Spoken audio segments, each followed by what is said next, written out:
are following along with our VIC, very important chapter study, you'll see a timeline play out. Let me see if I pulled that up here. I think I did. Oh, come on.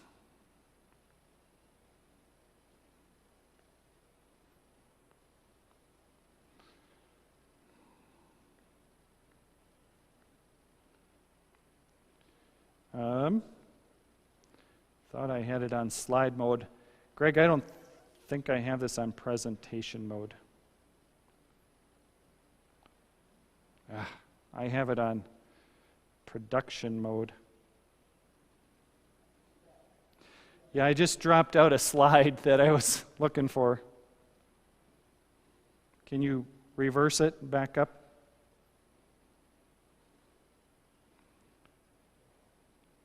Nope, going the wrong way.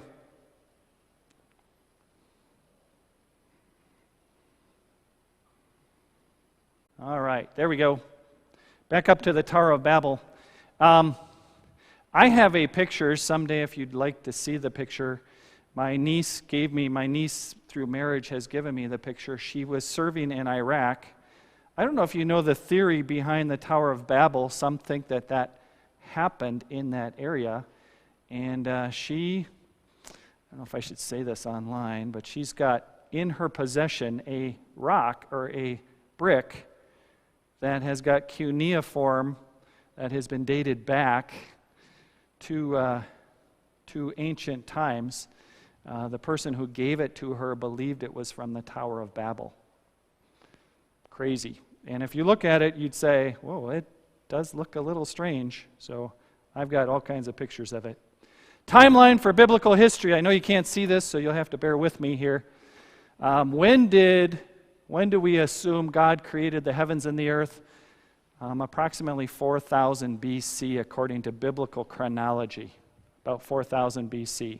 Our world, we believe, is somewhere between 6,000 and 10,000 years old, depending on how you date things in connection with the genealogies. So the genealogies we know are not always complete. Sometimes the Bible would give you the highlighted ones, the big name ones that everybody would remember, and they would miss certain genealogies. But by and far, we have some pretty close to accurate dates. Tower of Babel is right here. Noah's flood, 2,400 to 2,300. So about 1,600 years from when God created the world to Noah's flood, Genesis 7. Tower of Babel incident comes next here on our timeline. Then Abraham here, 2165 approximately. These are approximates, of course. God initiates the covenant with Abraham about 2090. Highlights the 400 years. We know that's a pretty solid figure. 1446 is a pretty solid one. We know based on the Egyptian names that are used in the Bible that we cross-reference with the names that we have from Egypt. So these are extra biblical sources that have enabled us to kind of glean some of these dates. And Egypt has always had really good historical accounts. And so one of those really solid things we peg is that 1446, 1447 date is a big one. And then you have the era of the judges, you have the kings afterwards, Samuel, Saul, David, Solomon. David about 1,000 BC, approximately, is the time of David. And then, so it's kind of an interesting one. If you want to grab it, you're welcome to do so on the way out. The Assyrian captivity, 722. That's a solid figure. Babylonian captivity here, 539. That's when Babylon falls to the Persians. So the Medo-Persian Empire, Cyrus, 538. Solid date that we would point to. So about 70 years of exile there. And then we have this Esther, Ezra, Nehemiah, those three books. By the way, I was supposed to mention this in the sermon. Ezra and Nehemiah kind of neat, we have the name Mordecai from Ezra and Nehemiah. So not only do we have his name in Esther, he obviously does survive because he is one of the exiles who returns from the Babylonian captivity.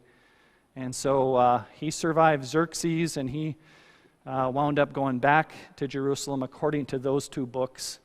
Both of them contain the name Mordecai. Very unusual name. Uncle Mordecai. How many Mordecais do you know? There's only one in the Bible that we assume, in the Old Testament times at least. So Esther, Ezra, Nehemiah, Persian Empire here, intertestamental period from about 400. The last book of the Bible is written 450, Malachi, 450 to 430, and then we have 400 years before Jesus comes. Quiet, intertestamental period. Then Christ comes 4 BC, pretty solid 4 to 6, we'd say, because our calendar's wrong. So anyway, kind of interesting when we date the flood and date the follow-up now with Genesis chapter 11. Let's take a look, Genesis chapter 11. Now the whole world had one language and a common speech. As people moved eastward, they found a plain in Shinar and settled there. They said to each other, "Come, let's make bricks and bake them thoroughly." They used brick instead of stone and tar for mortar. Now we get into some technology questions because they're using a new form of building that had not been used prior to this time, apparently, according to how it's laid out for us here. Let's make bricks and bake them thoroughly. Remember, pretty dry part of the world. So bricks, you can do an awful lot more with bricks than you can with stone and mortar. Stone and mortar can only, you think about how uneven surfaces of stone, right, laid on each other. Mortar, you need to keep it solid. But bricks, if you can make square things and put them on top of each other, this would be the old, what are the building blocks that you play with as a kid? Lego, the Lego principle. You can make Lego structures pretty high. Anybody here been to Mall of America and seen Legoland? All right. Pretty amazing, those structures that they can make with Lego bricks. Modern technology at its best. Comment, discuss the blessings and curses of modern technology. I think we just saw some of those. We just witnessed some while we were trying to bring up the PowerPoint this morning. I always kind of joke around, it's a wonderful blessing and horrible curse at the same time. Modern technology. What blessings and curses? Anybody want to comment on blessings, curses? Traditional manners have kind of gone out the window because when you have guests, they're all on their cell phones and not really conversing like they did back then. I appreciate that. These are those unintended consequences. We try to connect people by way of media things. And do you know that the younger generation today feels more disconnected to others than ever? They're the loneliest generation. You might, second loneliest. The loneliest generation are those 70 and above, which we certainly understand. Okay? The second loneliest generation is the young ones, the Y and Z generation types. Why is that? Those guys are constantly connected to somebody. They're constantly texting. They're constantly reaching out to somebody. They're not quality connections. Loss of security, It, your bank accounts, okay. terrorism. That would be another one there. There you go. So it can make us stressful, even more stressful. Why are we so stressed when we have all these capabilities to be able to reach out? Somebody was saying, was that you, Mark, said 70% up or something? Somebody quoted mental health problems, 70% higher, something like that. People are seeking more mental health. It's got a 900%. Oh, 900%. Yeah. How did I get 70%? Maybe I just came across that number myself. But Your refrigerator is listening to you, your TV is watching you. yeah, enough to make you paranoid if you weren't already. These smart technologies that we have today. You just call out Alexa, and Alexa will do what you want Alexa to do for you. But is it quality interaction? It's not quality interaction. And so, good. And it's subject to being used by others, stealing identities, and so on and so forth. We talked about our Holy Communion practice that we are using Zoom for, using one of our own guys to distribute the Lord's Supper on the other side, but without having to be there. You can do words of institution, and pretty amazing that way. How can technology be harnessed and used for godly purposes? We just talked about Zoom being one of those. Name some examples in history when technology was used for ungodly purposes. I'll give you one since we're thinking about the war situation. If the Allies had not come up with the atomic bomb first, the Manhattan Project it was called, what would the atomic bomb have been used to do? We know if it fell into the wrong hands, it would have been manipulated and used in an abusive way to gain more power and to subdue, to imperialize, right, to gain more territory for Hitler and his companions and the Axis forces, and they were after it, weren't they? So it was a pretty scary time. We know that they're really sharp people were working hard to try to come with, we knew we were pretty close to it. If we had not come up with that first, things would have been completely different. Just imagine what the world would be like today if Hitler had commandeered that technology as opposed to our own people. Very different. So there's just one example. You could list a bunch of them. I always find it striking. Did you know those medieval guys like Copernicus, those super smart scientists, medieval to late Renaissance time, most of them were Christians. Newton, Christian, solid Christian people. And they advanced the cause of Christianity by making the discoveries and using them in a godly way, tempered by their Christian faith. If those had fallen into different hands, our world would be very different. You could list the big names that you think of. Most of them have Christian backgrounds and used them in good ways. I'm going to give you one as of recent, Dolly the sheep. Remember Dolly? We were wondering what to do. Cloning, human cloning. Here's one that's negative, could be used in negative ways. No breakthroughs have come through. Stem cell research. Isn't it interesting that we haven't figured out a way to use embryo stem cells the way we've used adult stem cells, but just imagine how that could be used in nefarious ways in the wrong hands with the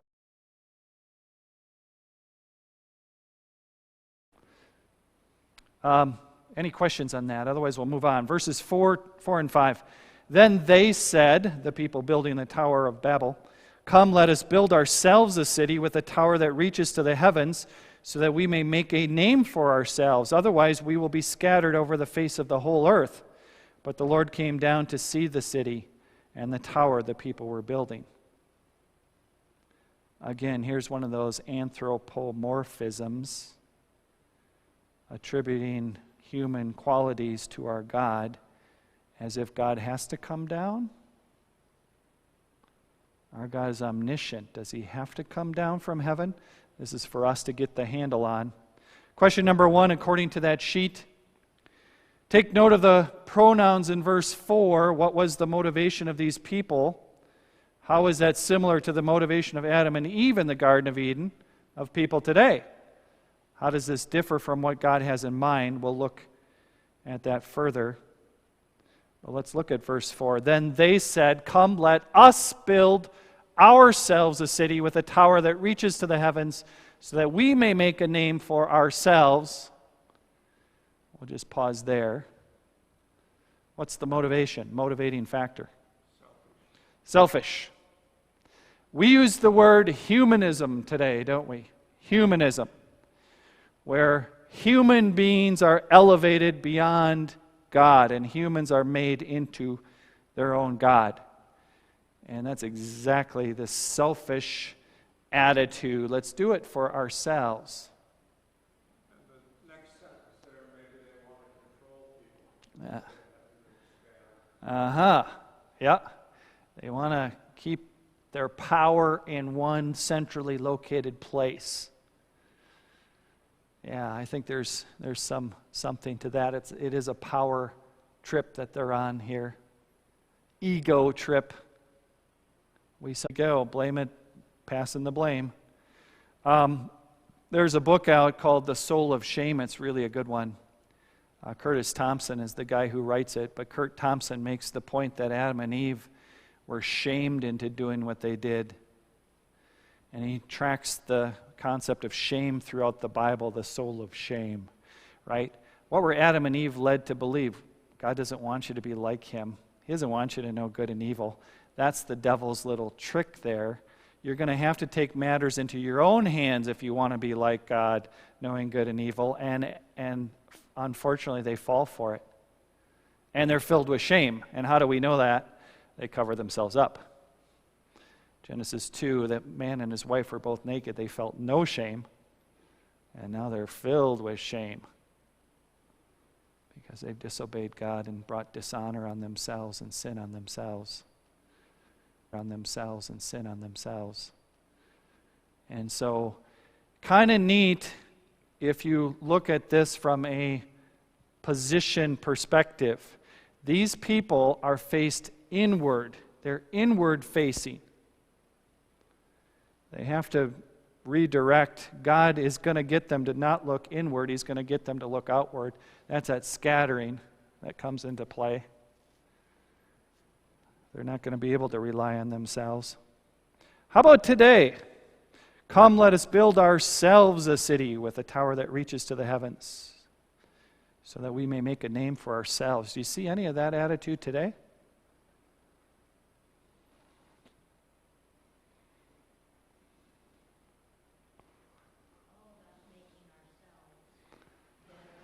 Yeah, a living legacy for ourselves, about passing on my legacy kind of stuff. I don't know if any of you have watched the Michael Jordan stuff, the concept. It's one thing I hate about sports, is that it can be so inwardly focused. One of the Packer receivers, Sterling Sharp, refused to sign a contract until he got paid $1 more than the best receiver in the NFL. $1 more. He's not going to sign any contract until he's at least got $1 more, because he's better than everybody else. And that should be acknowledged. Ego. Also drives them to do inappropriate things to their body. Sometimes drugs. What's the steroid thing all about? I appreciate that, because not only is this an external building thing, sometimes it's about building the body, right? Bodybuilding, what's the mindset and mentality? Can be. Not saying in all cases, but Goes back to technology or science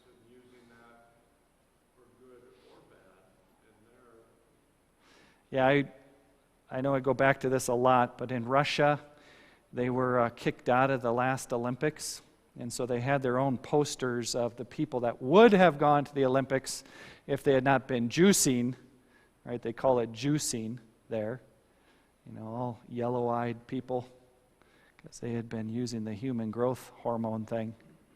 So people are willing to do almost anything to make a good name to bring.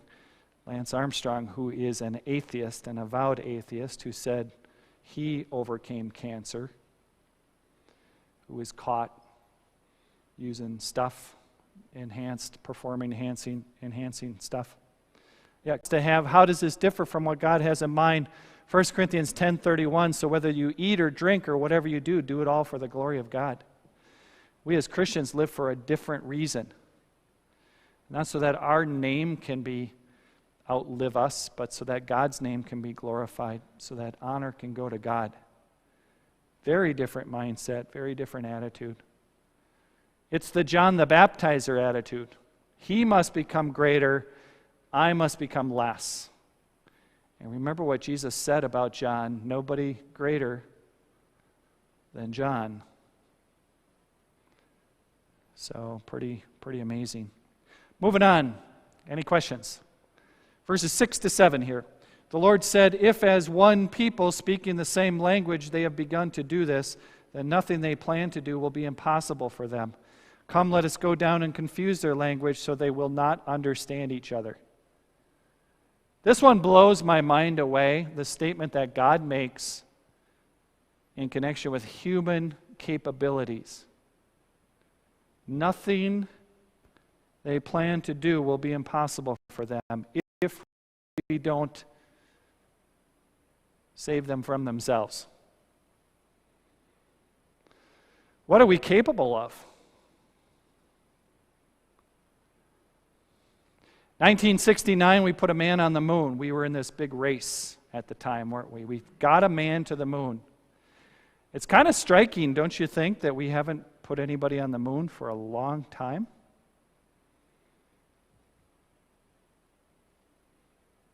Why is that? Odd statement? Because we kind of lost our way? You think God is saying this? Nothing they plan to do will be impossible. Anybody seen Apollo 13? Where they had to use duct tape and tape all the tube socks together to form a filter for themselves so they didn't die? And those guys were desperate to get back to Earth, and they made it. God blessed them to be able to survive. Amazing story of survival. But I wonder if we haven't gone overboard to the extreme that God says, I'm not going to give them any more technology. They're going to hurt themselves with it.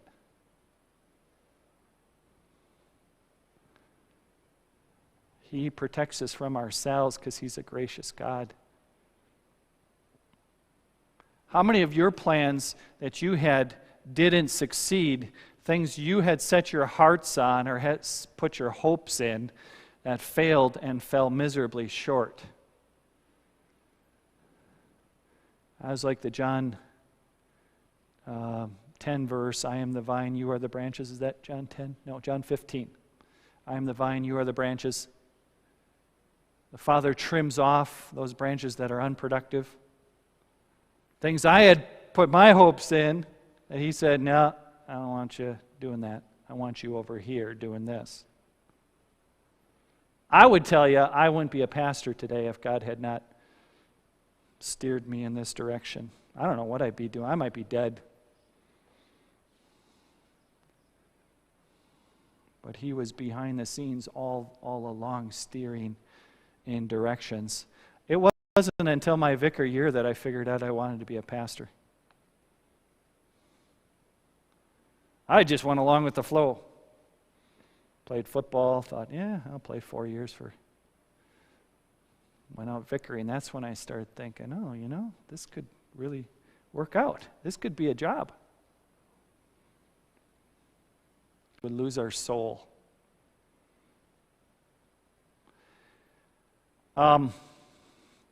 How do you train an animal?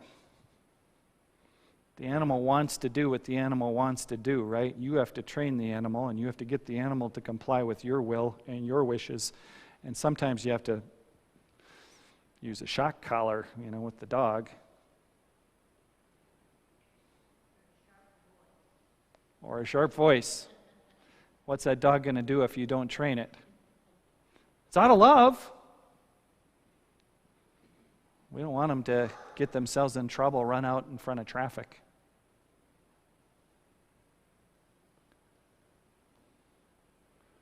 How many times has God had to put the brakes on you and your plan? Keeping you focused. Taking away what you had set your heart on. Verse 4, can you find a reference to the Trinity in the text? Yeah, there's that plural again. No other explanation.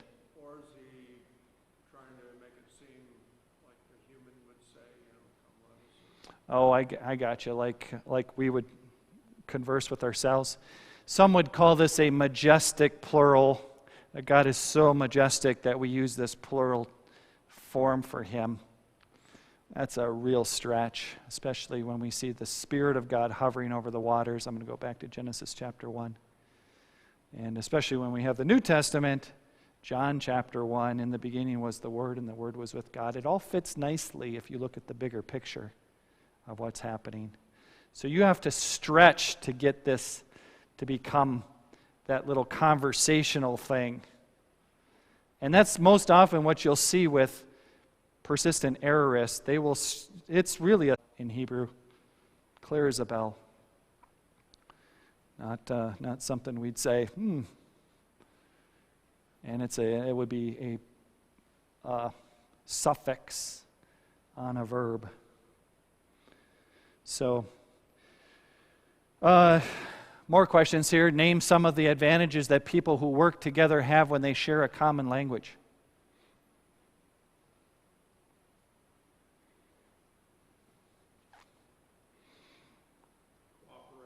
Cooperation. You can convince people to take your side. You can cooperate with people. You can give in. You can, meet each other in the middle. How about 6 here? What are some of the disadvantages for people who do not share a common language? How do we sometimes feel towards those who speak different languages? This does become a barrier.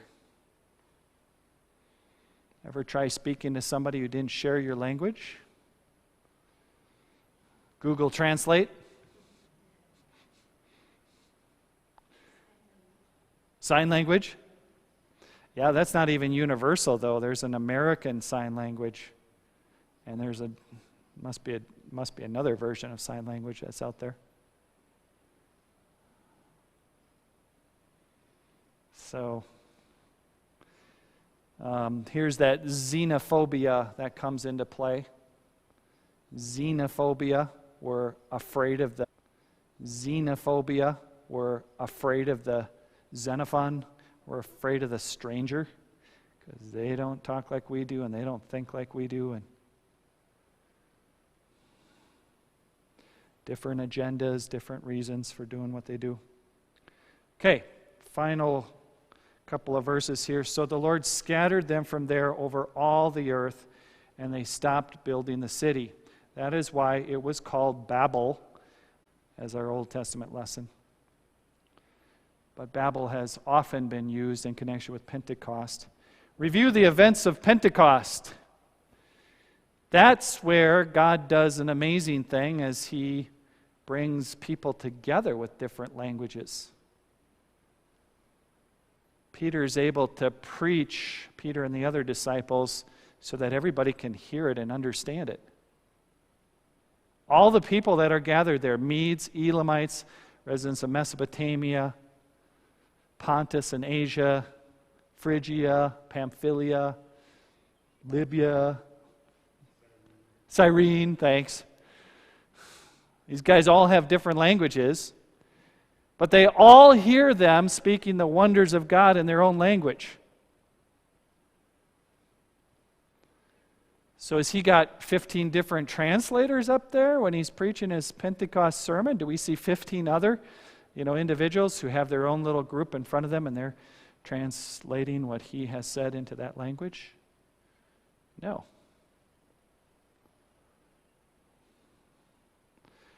Does Peter sit down? What's the big language app that you can get today that anybody know? I was going to use it to try to get some Vietnamese down. Babbel. It is Babbel. Yeah. Name for the thing. There you go. Yeah, too easy maybe. I don't know. The Babbel app. You can download an app and it'll teach you a language. Did Peter sit down with these guys ahead of time and learn, Nope. The Holy Spirit was at work on that day, wasn't he? Which that the Holy Spirit teaches people that they can, speak in other languages or other tongues. That concept of other tongues. The Greek word is glossolalia. And glossolalia means in an intelligible language that other people have come to know. It doesn't mean this separate heaven talk. Now there is a strange verse in the Bible where Paul talks about being caught up into the third heaven where he gets to hear things that human language cannot convey apparently there. And so is there a different language in heaven? My grandparents would tell you while they were living that we're going to be talking German, so you better learn German because, you can't sing the beer barrel polka in heaven if you don't learn the language of heaven, which is German. So we were all scared to death as kids. And we had to learn German, otherwise we wouldn't be able to talk to anybody in heaven. So, is there a different language in heaven? Is it telepathic, where you don't even have to talk? Almost seems that way in the Bible. Paul talks about knowing fully even as he is fully known. Like his whole mind opens up and he suddenly gets it. So, languages are interesting by those who listen. Not some talking in tongues thing where you'll notice whenever the gift of talking in tongues was given, there was also an accompanying gift of interpreting that language. Is that something we should be looking for? Or should we be happy knowing the gospel and getting it out there, using all our energies to do that in whatever language we want, try to get it out and learn the language. We don't tell our missionaries, we're going to have a Pentecost day, and you're just going to be standing there, and the Holy Spirit is going to zap you, and you're going to be able to talk in this other language. So don't worry. Don't study the language. Relax. Holy Spirit will give you the insight to be able to communicate in that other language. No. We tell them, get going. You got work to do. You're going to be going to Russia, so you got to learn Russian. Or you're going to be going here and you got to learn that language.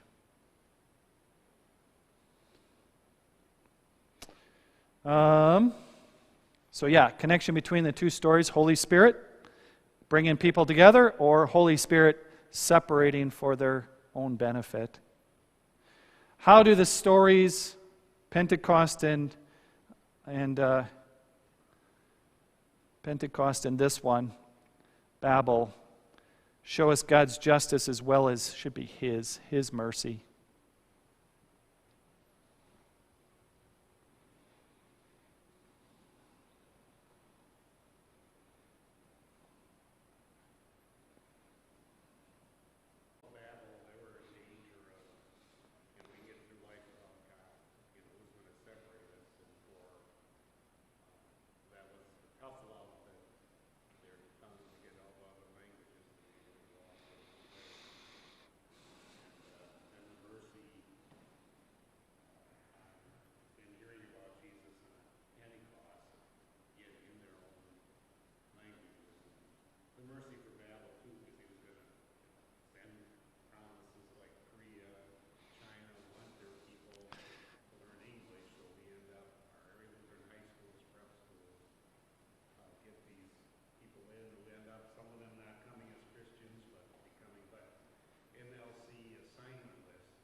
Yeah,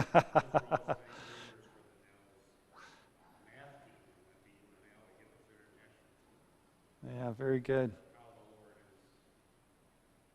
surprised us.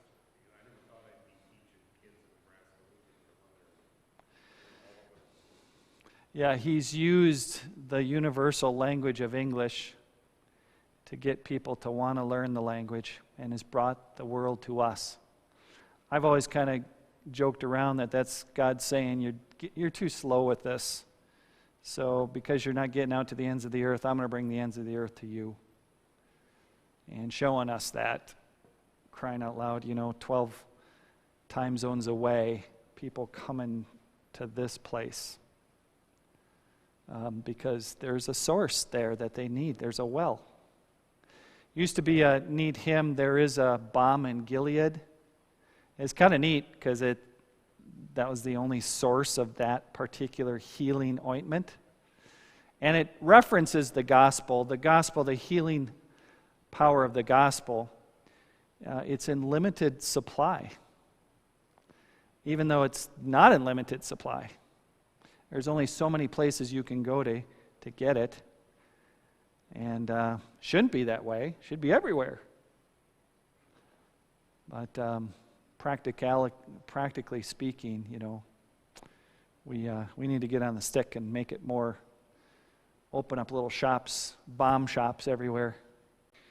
Thank you for joining us for Bible study this morning. And we wish you God's blessings for healthy and happy and safe Memorial Day and Memorial Day weekend here. Go with God because He's going to go with you. So have a blessed weekend.